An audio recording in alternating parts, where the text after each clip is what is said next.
tried to make a little background for your band too. Oh, Oh, that's nice. cool.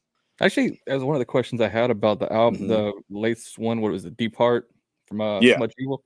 yeah. That one, a lot of modern metal, punk, hardcore, all that stuff. It's Hmm. very like compressed, Right.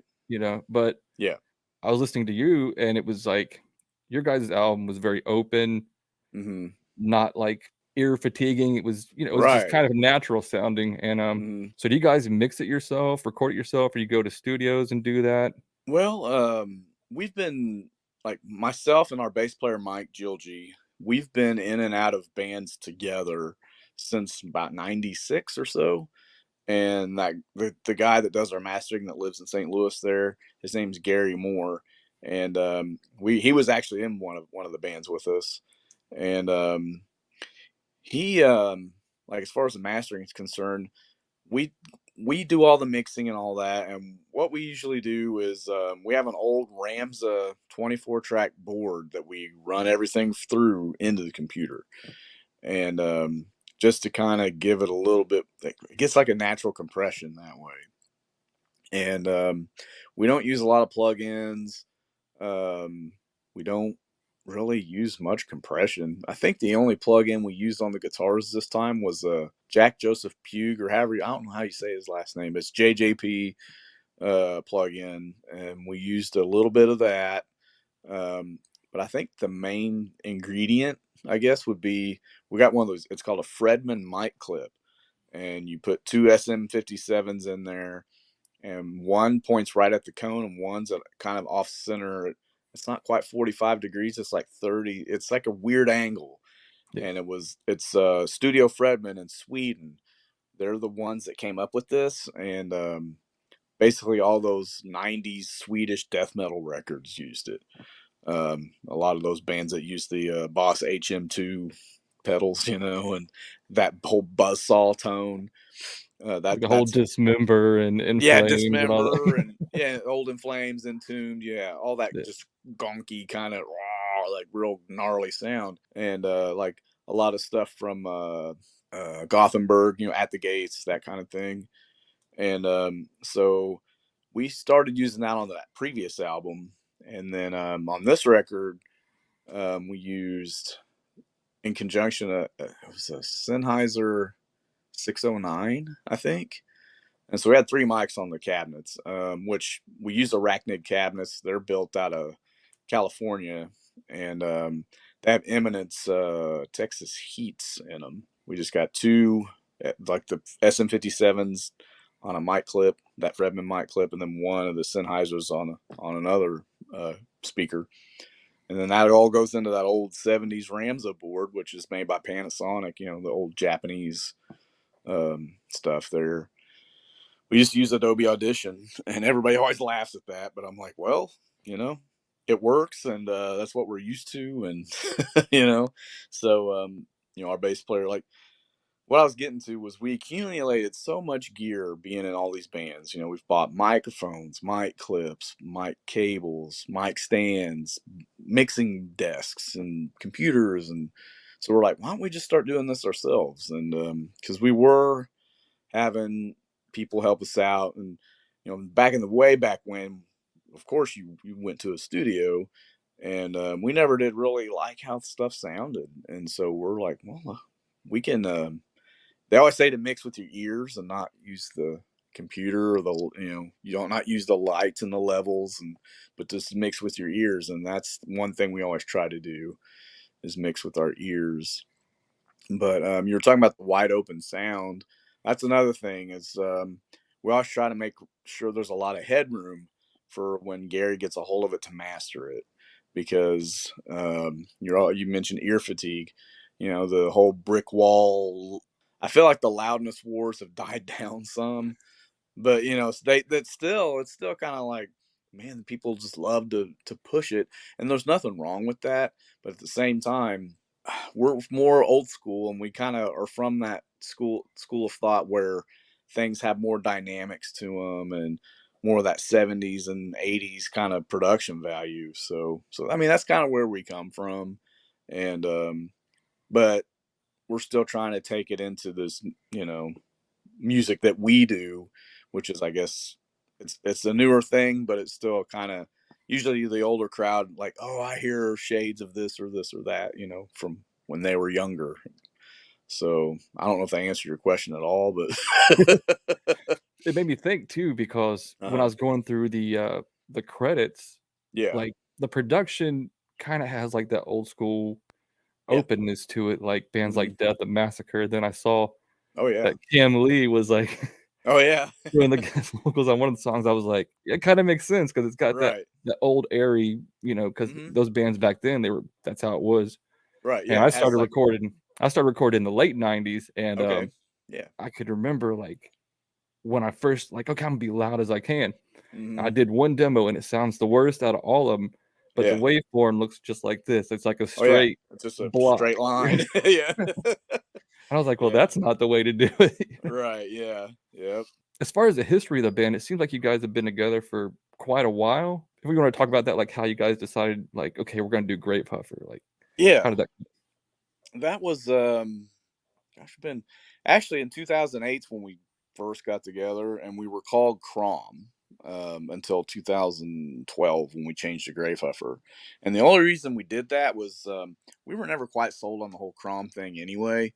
We were like, ah, that's cool, Conan the Barbarian, Crom, and we like, yeah, that's kind of funny, and but we were starting to get confused with other bands called Crom, and then we were kind of like, yeah, let's switch it up, and we had when we went as Crom, we did release a CD called Chaotic Evil, which, funnily enough, is what blasphemy music is for the most part. We released it. That's a tongue twister, and we did put like 6 new tracks on it, but we kind of like wanted to reintroduce those older songs that we had as Crom.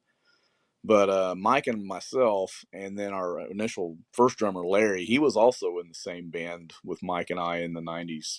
We were in a band called Initial Detonation, and we did a couple of EPs, vinyl EPs, and we did some touring. We did the East Coast, the Midwest, some of the South, couple different times. One time in '97 and one time in '99, and we even got up into Canada a little bit, and but then it kind of fizzled out in the early 2000s. And I got married, had a kid, had 4 kids actually. And, but Mike and Larry and a good friend of ours named James, they were doing a band called Ether Bunny. And Mike was playing guitar, and then they had this other dude named Caleb playing bass. And I guess he wasn't really working out too good. And so Mike gave me a call and it's like, hey, man, you ever thought about doing music again? And I was like, yeah, actually, it's really good timing. And so he goes, well, I want to switch back over to bass, and you want to play guitar? And so I was like, yeah, sure. And so it kind of started from there, and we did that first record. And as Crom, we didn't really play. Um, we just played pretty much in our area. We didn't like do much like touring or anything. We did play some pretty big shows, opening for Death Angel and Vader and DRI and stuff like that. We got in good with the promoter in Tulsa, but then when we changed to Gravehuffer, we started playing like more shows outside of our area and started doing some like limited touring and stuff like that. And then when we started to get to that mindset, our drummer Larry, he was like, "Hey guys, I don't think I can do that," and so he decided to call it a day, and we had to look for drummers, which we're kind of Spinal Tap with our drummers anymore because like we've had like 4 or 5 different since Larry left, and couple of them gosh, blew up on stage. yeah, right. There's a little green globule, and so yeah, you can't dust for vomit, but it is real. We joke about it all the time. But we've got a couple of guys playing drums for us right now. One guy, Todd Morrison, lives in Colorado Springs, which is like 12 hours from here. And then another guy, his name's Luke, and he's the one that plays on the "Depart from So Much Evil" song. Todd plays on the other tracks, the other 5. So Todd doing all the like basic the touring, and then Luke is doing more of the local shows and stuff.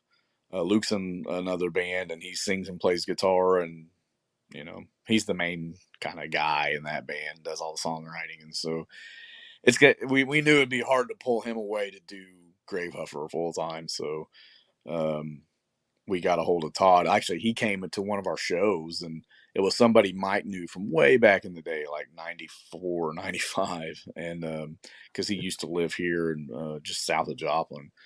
And he's like, "Well, I'll travel from Colorado to play drums with you guys." And we're like, "Oh, wow." And, that's crazy, but, and, we give him gas money and stuff, and, it works out. And he's a really, really, he's probably the best drummer we've ever had. It's pretty cool. But like, all he does is play with bands. He's probably in all 4 or 5 other bands. I mean, he's on tour right now with a punk band called the Slights.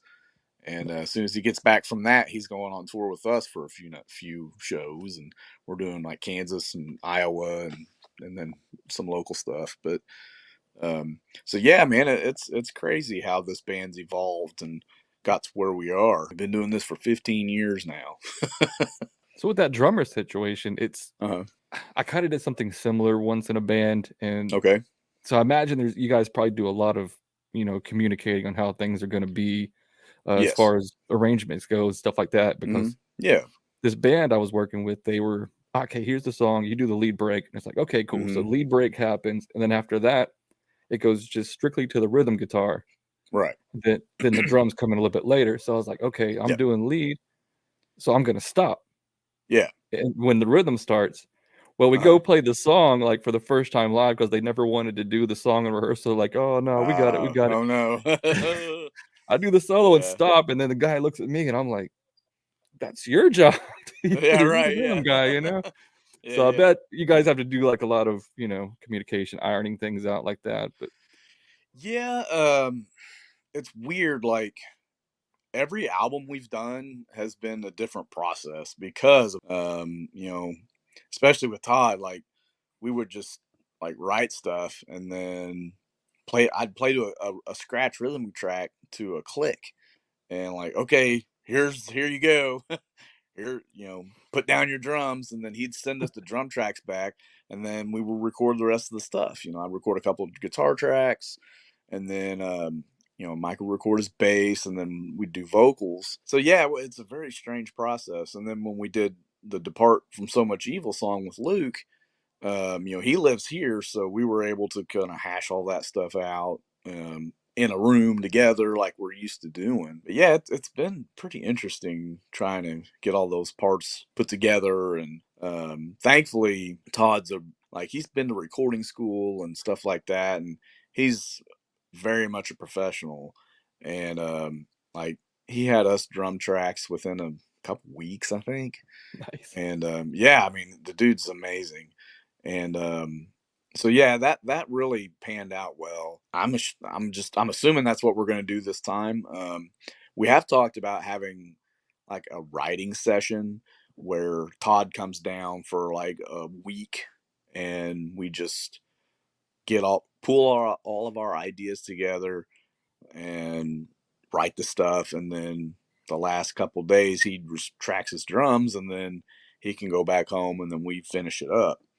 um because not every band lives in the same town. A lot of big bands and stuff, like, all the members are spread out all over, and so they obviously make it work. So I'm thinking, we could probably do the same thing. So yeah, we're just using technology and email and internet and all that stuff to our advantage. And kind of like what we're doing here, face to face conversations and getting on Zoom or whatever to communicate ideas. And we're always sending stuff back and forth. Sometimes we'll even take videos of stuff that we're playing, like, so they'll know how to play the parts or whatever. And then Travis is always writing lyrics, and so we're always working. When the time comes, we'll hopefully be ready for the next one. Like, we're already writing new material. That's the good way, Yeah, 'cause we're kinda, I think, probably about the same age. I'm in my late 40s. yeah, me too. Um, I'll be 48. so yeah, you're from the same time period where, like, if we Hmm. tried to do something remote back in the day, you'd be sending, like, tapes through the mail Through the or mail. VHS cassettes, like, Oh yeah. "Okay, have you got it Uh-huh. yet?" Yep. "Can you learn I the mean, part? No, send it back, yeah. show me," where now, like, you can do all this stuff and Right, yeah. you Yeah, don't really using need it as technology. much.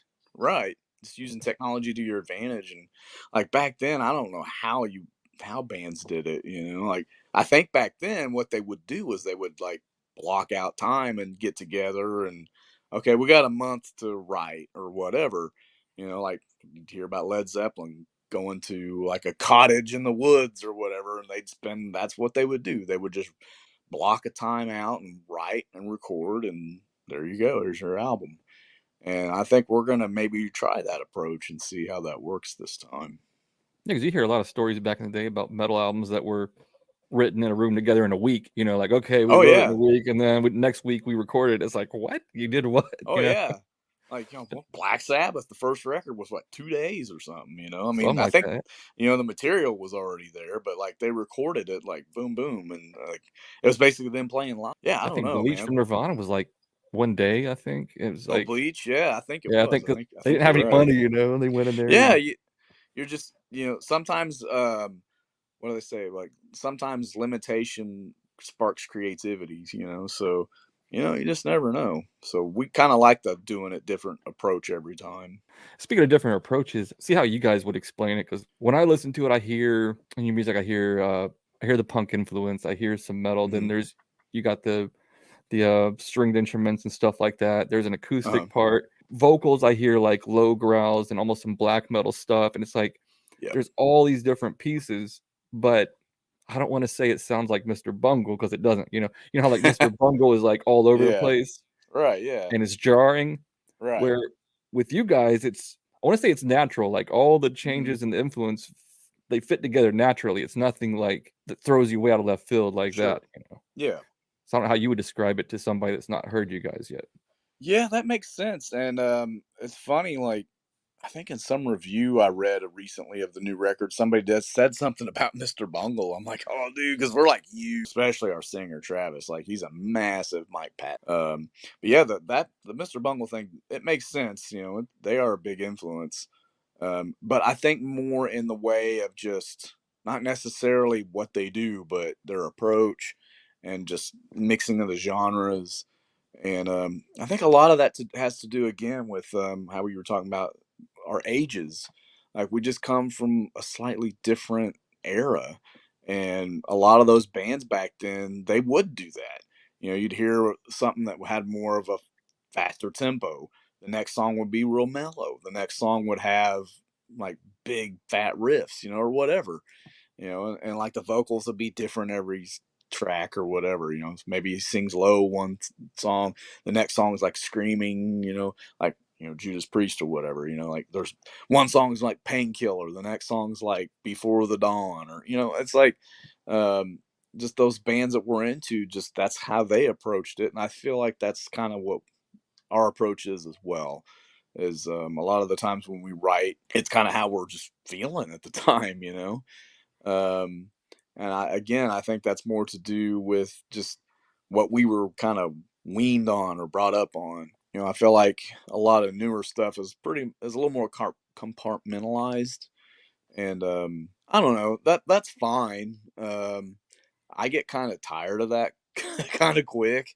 Like I can only listen to so much of one thing, and I think we're all kind of that way. We've got this USB stick in our band van when we travel, and it's got like 10,000 songs in it. And we just plug it into the radio and hit random. And there'll be stuff from like Ravi Shankar to Brutal Truth to like high life music from Africa from the 70s to like whatever, I mean, to like Run DMC. I mean, it could be anything. You just never know what's going to come out. And I think that's just kind of the approach we take when we're writing stuff. Initially, we were a little bit more like the blast music. It was a little bit more okay, more punk rock, a little more straightforward, and then we just kind of let our freak flag fly, and it took a little bit for us to get comfortable getting into the different stuff and whether or not we thought it was okay for us to do that. And I think ultimately we just like to play music that we want to hear. And I think that's pretty much what it boils down to be honest. Because you're doing that Mhm. you guys are probably feel a bit more, musically fulfilled that way because you're not sitting there going, "Okay, I have to write my riffs like this," Right. or else the rest of the band's gonna be like Get that Yeah. shit out of here. Yeah, exactly.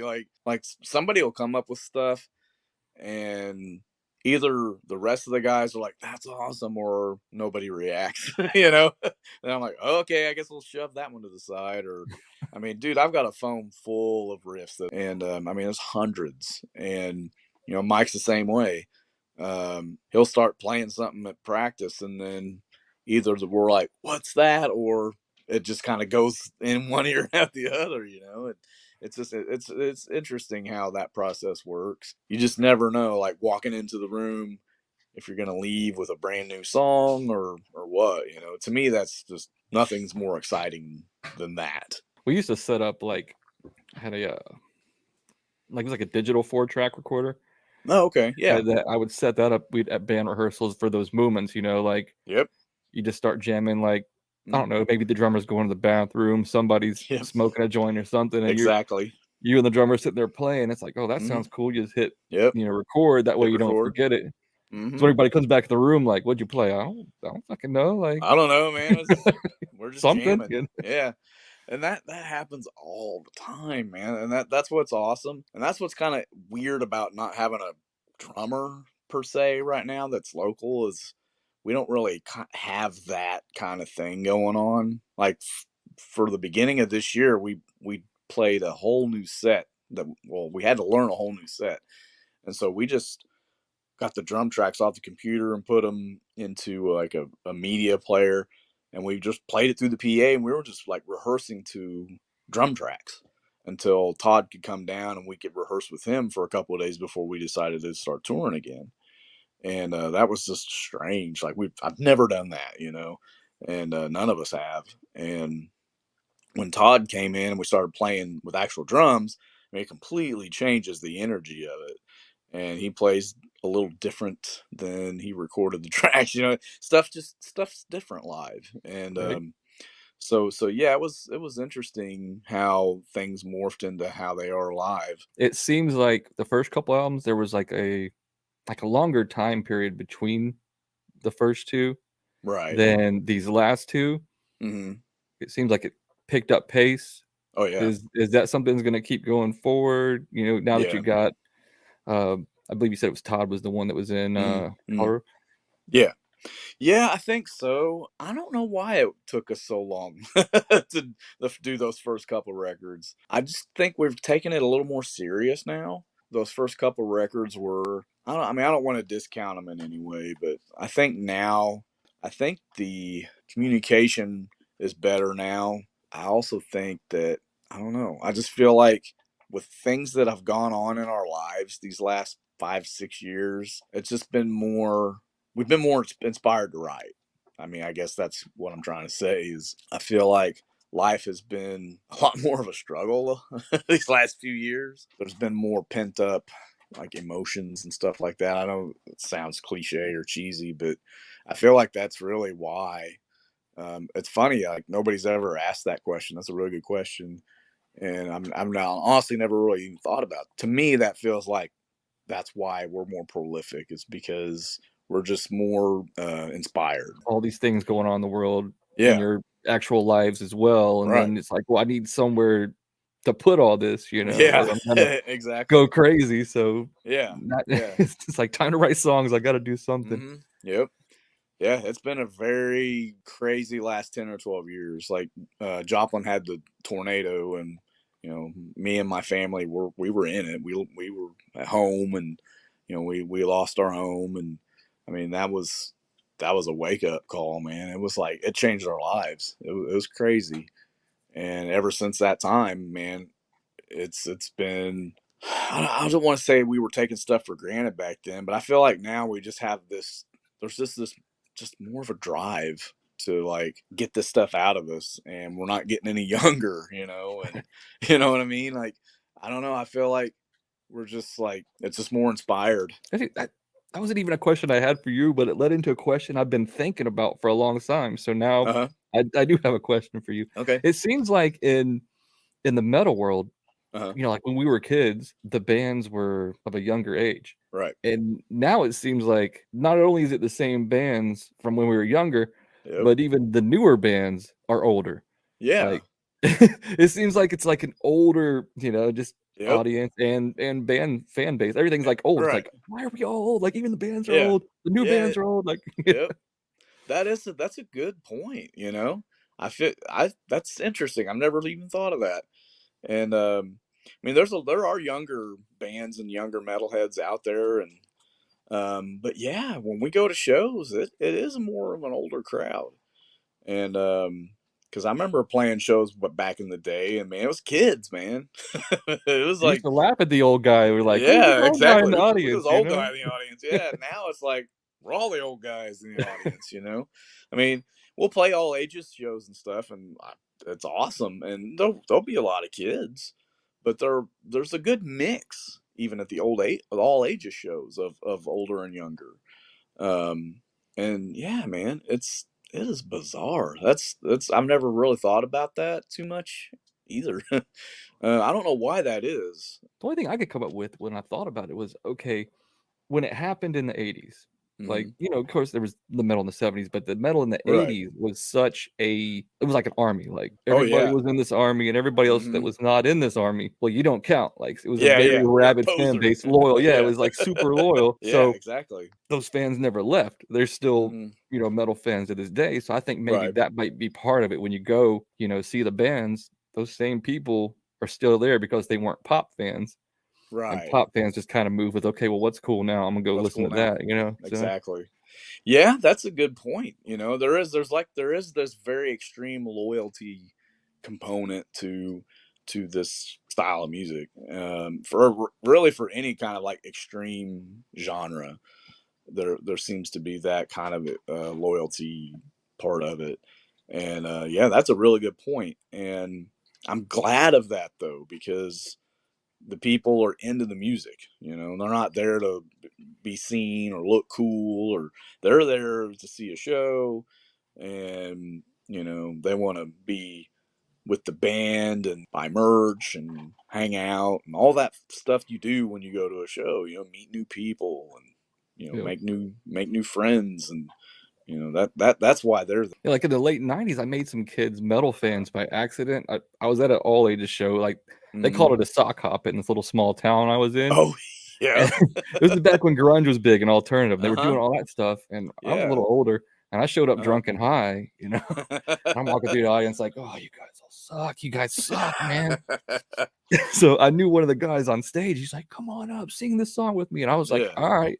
I'm like, Yeah. "Rah!" I'm just Right. screaming and like I passed out because like I was just like really screaming. I wasn't Yeah, singing. I was yeah, just screaming and high and yeah. drunk and passed out. Right. And so they put me in the corner and I wake up and all these kids were like, "Dude, like what were you doing? Like what was that sound?" And I'm Right. What was like, that? yeah, Yeah. I'm like, "It's metal, dude." And they were Yeah, like, yeah. "Well, where can I hear that?" So I turned a few kids on to metal that way. But yeah. Yeah. That's always cool though, because like sometimes, yeah, you'll get these like the last show we played, there was like some really young people there that you could tell they were pretty new to the extreme stuff. And I mean, their eyes are just like saucers, and they're like sponges, and they're just eating it up, and I love that because that reminds me of when I was that age. I'm like Godflesh, Morbid Angels. I'm like, dude, I'm getting all into that stuff, and like I was just starting to play guitar, and I'm like just looking around in all these magazines because I mean you didn't have internet, so you had no clue what the band sounded like. You're just like that cover looks cool, or man, who's Trey is Acid Thoughts or whatever, and like, oh my gosh, that's badass. And so you just went by looks more than anything, or what you read about them. You're just kind of trusting people's word, or you're getting a relapse catalog and you're like, oh, that looks cool, and so I mean that's just kind of how it was, and you just lapped it up, and it's so cool to see people doing that even still. Because back then you had kind of the same way. I would look at album covers and be like, okay, the cover looks cool. And then Yeah. the albums I already had, I would look at the liner notes and see the bands that they Dude, were yes. thinking, like, Yep. okay, they're thinking this band. I'm gonna go Yep. check out that band. Yeah, Then thanks lists. you Yes, had man. Metal Hammer and Brave Words, Bloody Knuckles, Hmm. all those Yep. magazines back in the Uh-huh. day, and you were like, Yeah. that's all you Oh had. You man, didn't have it like, let is. me go on Spotify and All right. Yeah, Let me I'll go go on on YouTube. YouTube. Like, yeah. Yeah, it's funny. Our singer Travis was talking about that in an interview we did recently about cassettes, and you're looking, getting the J card out and looking in the thanks list for the Persistence of Time album, and you're like, oh, they thank so and so and this band and that band, and I'm like, so, and you just got that stuff because Scott Ian thought that was cool or whatever, and then you're like, oh, okay, Morbid Angel was thinking blah blah blah blah blah, and oh, okay, that's cool, and then Slayer says blah blah, what I mean? It was just word of mouth. Brutality. I think that Oh was the yeah, name of it. yeah. But and, Hmm. the way I I got know. that was I walked into a Walmart and, like, they used to have the promos and stuff for sale for, like, $1, like, Oh promo tapes and yeah. stuff, and I was Hmm. like, Hmm. "Brutality, I don't know what this is, but I want it Yeah. because it looks cool." I took it home, and Yep. it was, like, this, like, really just guttural grindcore death, and Right. I was like, Yep. probably the first time I heard that r low, well, no, Cannibal Right. Corpse. I Yeah. heard Cannibal Corpse before that, but Yeah. the first time I went and bought one, I was like, "What is that?" Yeah, mine So was, I think, Blessed Are the Sick. I just bought that. I bought that, and I think Street Cleaner, Godflesh, on the oh, same nice. day. And I read it in some guitar magazine, and I was like, oh, I'm gonna have to check that out. So I buy it. I put in Blessed Are the Sick, and I'm like, whoa! I'd never heard blast beats before. Like it was all new, And and that I was a was like, good Morbid Angel to, whoa! like, to Oh be your yeah, first Morbid Angel because it's got a lot of hooks. It's more yeah, accessible than, like altars. yeah, more accessible than Altars because Immortal Rights would be, pretty accessible from that album, but some of that album was, like, very intense, but then Oh yeah, you're like shit. Blessed was great, Yeah, Covenant was cool, yeah, Domination was like, "Eh," but if you got Blessed was your first one, you were like, "Yeah, this yeah. is my Right, band," right. Yeah, I do like Domination though, because I'm a guitar player. But Gotcha. yeah. It's just, I don't know, like, I like Domination to a degree, but then what is that one song there's one song that sounds like a pirate on there, I don't know, he's like, "We Uh, be set to blaze," like, which what is that? what the? Oh, fucking um, hell, burn with me or whatever. I think so, yeah, Yeah, it makes me think yeah, of something like pirates. that. Like, Yeah, I can't they think of talking it about now, but burning. Yeah, I know yeah, what song you're yeah. talking about. Yeah, "Won't you yep. burn with me?" Me, yep, that's it. Yep, Oh, that's good. hilarious. Yeah, So, David Vincent's kind of a cheeseball. yeah, country thing he did is really cheesy, but, but he's doing I Am Morbid, and so, I mean, Yeah, that's cool. right. Yeah.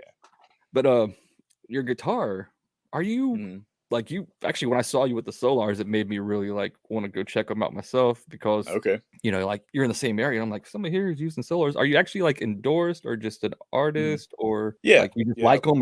Or do they have, like, some sort of situation with you? Yeah. We are. I've been with Solar 3 or 4 years now, and our bass player Mike's been with them for a couple years as well.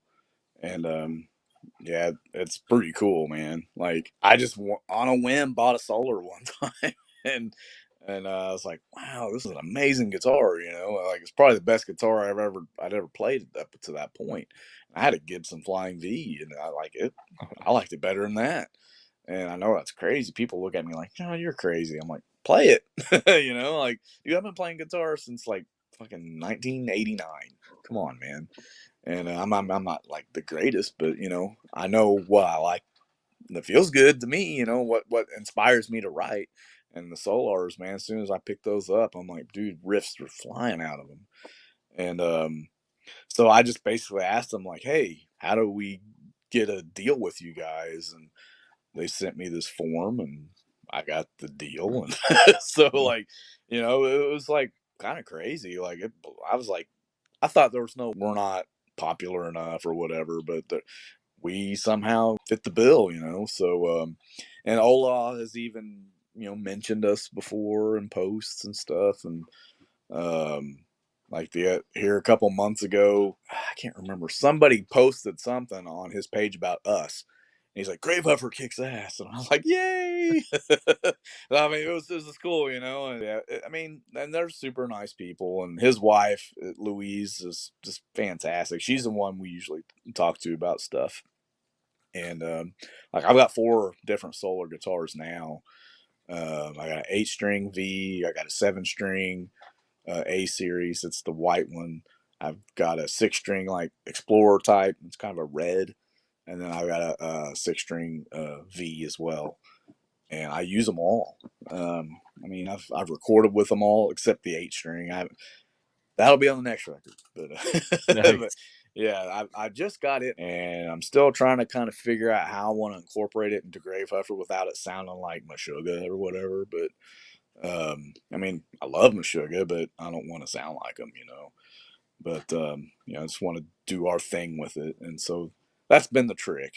But yeah, Solar's fantastic. Mike, our bass player, like he's got a 5-string Solar, and he calls it his thud staff, and that that's like, I mean, dude, it's really getting some of the gear we've been with, like some of the companies that we've been with lately.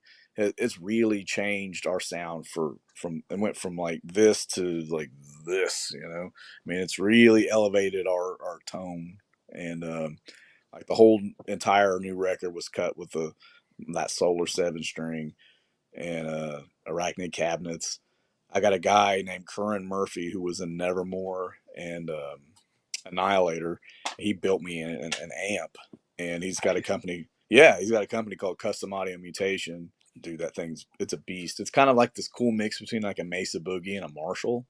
Really awesome tone.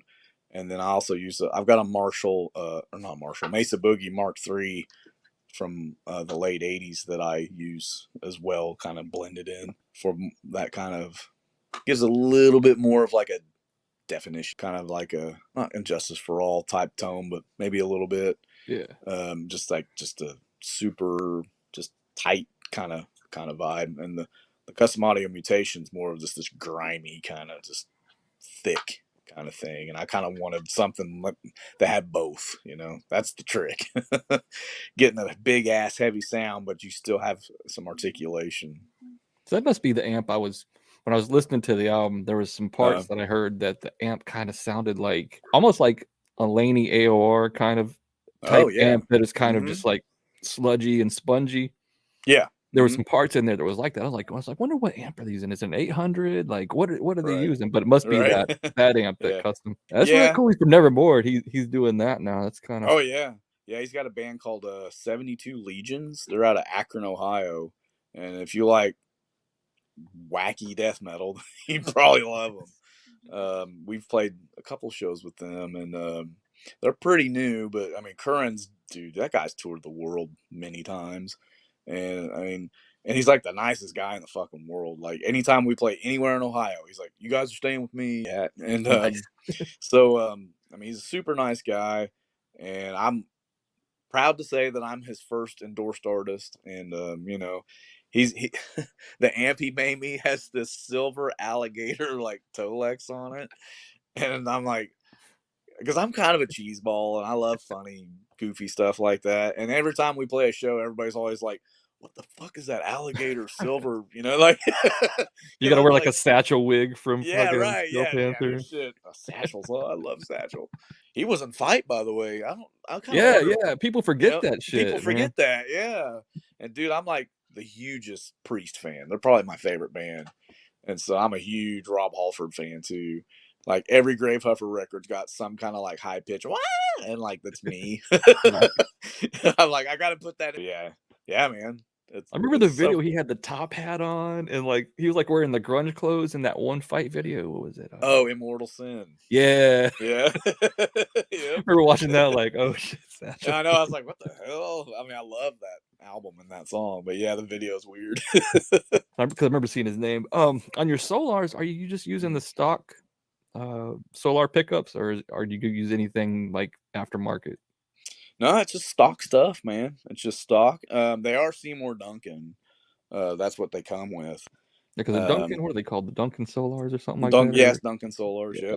Yep. They're basically a Duncan Alnico. I can't remember the model, but yeah, I'm not really an active pickup kind of guy. I've always liked passive because I like they're more dynamic and they're a little more warm. I mean, the actives are like heavy and thick, but I don't know. I just kind of like the dynamic passive pickup sound. So I guess this is because I'm old school, but and I don't really use pedals like for my tone. I'll use pedals for like flanger, wall every now and then, and I got a whammy pedal I use occasionally and delay. But like for my main tone, I just plug it straight in. So no like overdrive or boost or anything, just straight amp tone. Hell Yep, yeah. straight amp tone. Yep. I've just I've never really been into distortion pedals much. Yeah, I went down the distortion rabbit hole, and I still do. Like, Oh yeah, I'm like a I think crackhead with distortion pedals. I'm like, but I yeah. always come back to my Boss SD1, which is like This a $50 pedal. There you go. You got that's my pedal right there. I've Yeah, got one. nice. Yeah, It's. I mean, it's like it would come believe back me, to I've them. got them. Yeah, that dude, that the SD1 is the dude. That's one of the best distortion pedals, and the only reason I even have that is because the amp that's sitting on is a Fender Twin Reverb from like the '60s, and it's my father-in-law's dad. So that it's a Fender amp. It's like super clean, There's no distortion channel. So I was like, I have to buy a pedal, because that's my practice rig, and so I bought that SD1 at the music store. It was just a used pedal, and I was like, man, that's an OG, just awesome pedal. So that's what I'm getting, Hell yeah. and I love it. And now I do have to admit, when I first started playing guitar, I had one like my first I guess real amp was a PV Renown, and it had 212s, and it had like 10 million knobs on it, and it had like all these crazy it had a knob and then a knob inside of a knob, and it was nuts. It was awesome amp, but it didn't have a gain stage to it either. And so I got a Marshall Shredmaster. You remember those? Yeah. You ran that into your PV. You're like, fuck yeah. I was like, ugh, and so I loved that, and I had that for a couple of years, and then I ended up trading all of that for a Marshall valve state, and I got a 412 like Fender cabinet or something. But yeah, dude, I had that valve state was my jam. That I got Straight that up Chuck like, tone. yeah, exactly, dude. Yeah, the tone from like individual thought patterns and human and symbolic, and I mean this was before symbolic, but Yeah. yeah, it was like the death, and who else used it? Like Prong, used it, and I mean there's a bunch of others, but at the time I remember it was those guys. I had that was that was my setup for my first band, and I love that thing. It finally just stopped working, and that's when I bought the Mesa Boogie Mark III that I still have, and I still use to record with.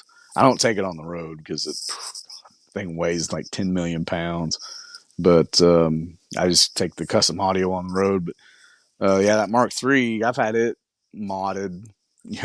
Curran from Custom Audio Mutation, he modded it for me, and that thing just, I can't even get it up above 2 because it just rips your head off. I mean, it's just crazy how loud it is. But I mean, if you want that old school Metallica tone, dude, it's got that in spades.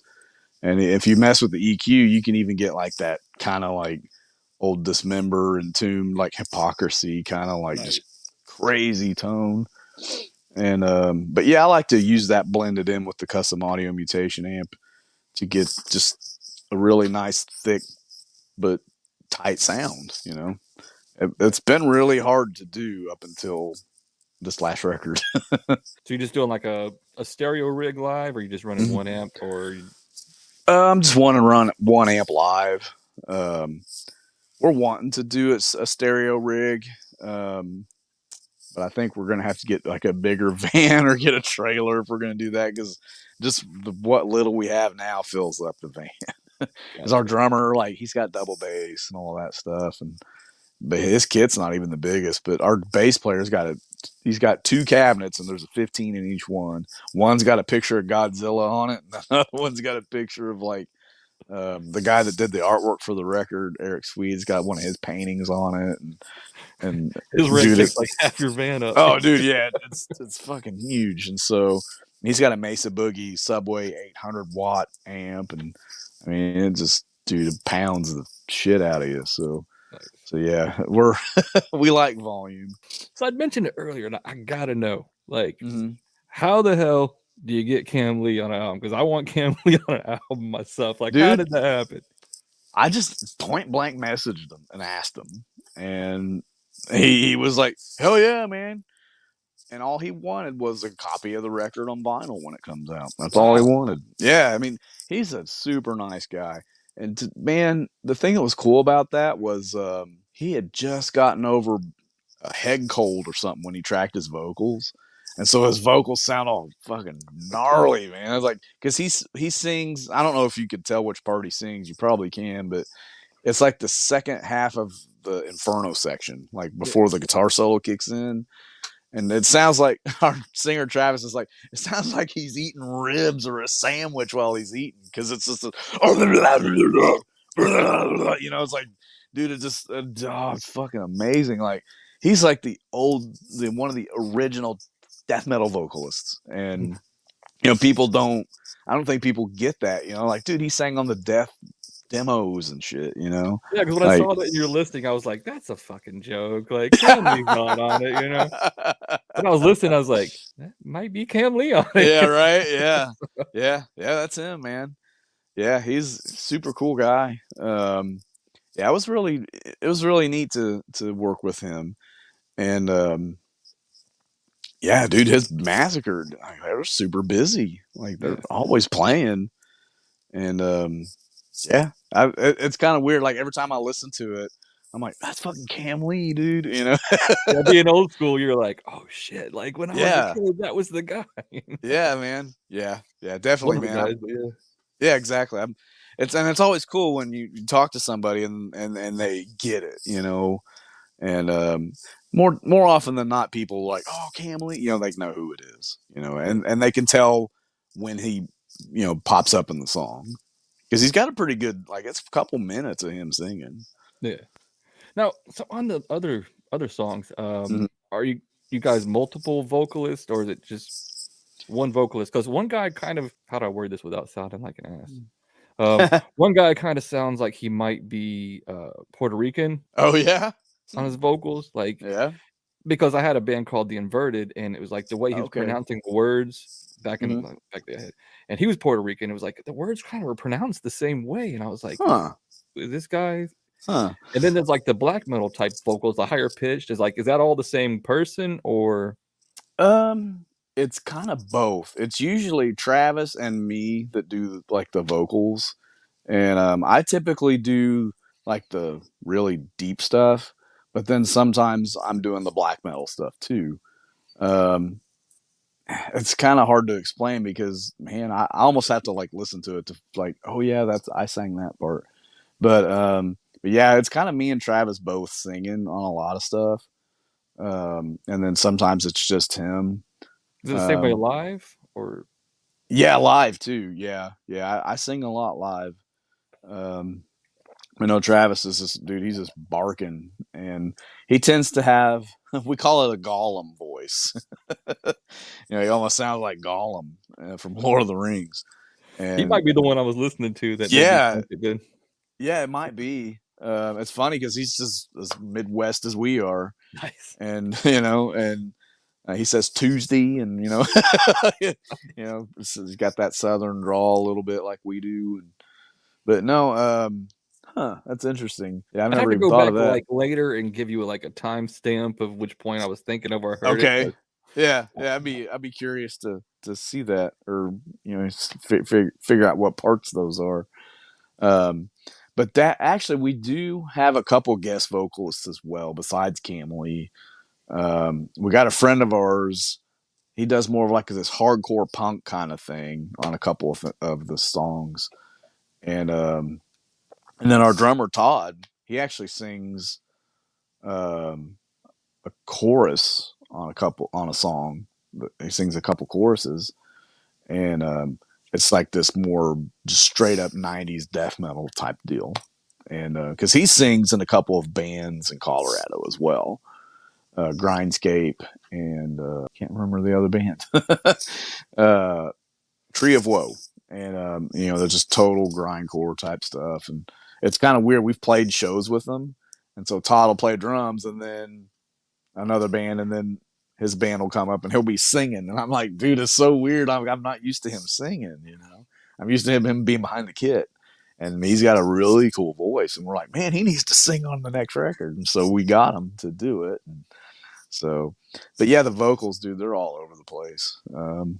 It's we hear things in our head and we're like, that needs to be this or that needs to sound like that, or maybe do more of your Napalm Death Barney Greenway thing here, or because Barney Greenway and Kevin Sharp from Brutal Truth are probably Travis's biggest influences. Nice. And for me, it would probably be more like we're talking about David Vincent, but I'm more of a like I like the old school David Vincent stuff, and like Cam Lee and that kind of thing. And then, but there are times when I do more of the black metal kind of thing, like Emperor or whatever, just that kind of high shriek kind of thing, Bertram or whatever. Um, but yeah, it's all over the place, man. It's always interesting hearing somebody talk too, like Yeah, in the extreme genre, like when you right. get to finally hear them talk versus their vocal style. Like Uh huh. Barney, like when you hear Barney talk, you're like, Oh, he "There sounded ain't like no yeah. fucking way," that is not you. And then I like, know it's "Roar," you're hilarious, like, "Holy right? shit!" Yeah, because his vocals are insane. Like he's one of my favorite like extreme vocalists of all time. Because dude, he does like all kinds of stuff with just his voice. But then Shane sings too, and he does more of that. It's like kind of nut, like almost unhinged kind of sound. And well, Cattle Decapitation, Travis Ryan, he's to me one of the best of your more current bands, and they've been around for 20 years or so. But I mean, that guy does crazy stuff with his vocals. Like it took me a little bit to get into his like when he would sing like pitchy stuff. I'm like, whoa, that is weird. But now I'm like, I love it. But It's like it took some Ishan when time. Ishan did that too. Yeah, exactly. It's like, whoa, that's wild. He can sing, man. He can sing Yeah, some was cool it shit. was IX Equilibrium, was that the song Icaros where Oh yeah. Oh, God, it's like that kind of operatic kind of yeah, thing. I'm and then like, I think it might be the same song whoa. where he did like the Oh, you like a Halford Rob kind of Halford thing, like, yeah. "What?" You were It's like, like that was Source of Icon E or yeah, whatever, I you were like, think. "Who Yeah. who is on that album?" Then you're like Yeah. reading and you're like, "That's him?" Like, That's him, okay. yeah. I love that record, man. I Yeah. know some people that like purists that don't, but I'm like, fuck that, dude. That record's amazing. That and Prometheus for that. I mean, I've the whole discography is good, but those 2 Yeah. albums are Oh yeah. they're amazing. I mean, Anthems was the first one I heard, which I was like, wow, this is fucking wild. But then when Nine Equilibrium came out, I was like, holy shit, that's a new level. My old 90s solo project death metal, black metal band was called Spellcraft, and Uh huh. that band was like the band, well, that and Death too. Those 2 bands were the 2 bands that I was like, I Emperor and wanna be Death. like I was like, I wanna be Okay. like these 2 bands Nice, together. dude. Nice. That's And really that's a good benchmark. and I never got close. Oh well, I mean, I tried, still, you try, yeah. So as far as, I think you kind of hinted on it earlier that you were, already started working on new material. Yes. So what's gonna be next? I know you got shows in June as well. Mm-hmm. So you're gonna be more focused on live or working on material or both at the same time, you think? I'd say for the remainder of the year, we'll probably be cobbling like new material together, just writing. We won't start recording or seriously putting ideas together until probably November. That's what I'm guessing because we're focused pretty much on shows this year. Yeah, we got stuff in June, Colorado. We're doing Colorado and Texas in July. August, we're doing Wisconsin and maybe Iowa. September, we're doing like Detroit and um, Illinois, Kentucky. October, what are we doing? Oh, it's October's Tennessee Devastation Metal Fest. That's gonna Oh, be nice. that's gonna be badass. And we'll probably do a couple things on the way there and back. November is gonna be. We're gonna kick it off. We're gonna close it out, I should say, in Tampa, and we're doing a Florida Extreme Metal Fest down there at the Brass Mug, which, dude, that's like where all the like Obituary just played there, I think, and so it's like, dude, it's crazy. And we've played there once, and it was a couple years ago, and that place, dude, they know how to treat their bands. Like you can tell they've been doing it a long time, and they just know what they're doing. And just an awesome place, awesome people. The crowd was awesome. I couldn't say any more good things, honestly. And we'll probably do some like Georgia and Alabama and stuff like that on the way to and from, and maybe even Mississippi. Um, I still have to book that stuff, but and then next year we're hoping to do like some international stuff. We'll see what happens. But we've got some contacts in Germany and the UK, and so we're just kind of throwing that out there right now. And we're talking to some booking agents and stuff, and costs money, so we got to save money. But then we do have the new record is going to be out on vinyl probably in July or August. Nice. That's the Depart album's going to be out That's on vinyl. Yep, yeah. It's going to be 3 color. Like since the song's got Inferno, Purgatory, and Paradise, there's going to be a red Inferno, black Purgatory, and like blue Paradise or something like that. But there's a color that coordinates with every part of the song. So yeah, Are they going to come with like digital download codes, or are they just going to be the albums? Cool. Oh yeah, you'll have a download for it. What's the best way for anybody to follow you? Is it going to be the Facebook or the Bandcamp or website? I know you're pretty active on Facebook. The band is on the Gravehuffer page. Yeah. I mean, it's honestly Facebook seems to be where we get the most like interaction. But we got Instagram, we got Twitter, we've got Bandcamp of course. That's usually like where I like to send people because that's where you can get merchandise, where you can get music, and you can even communicate with the band through there.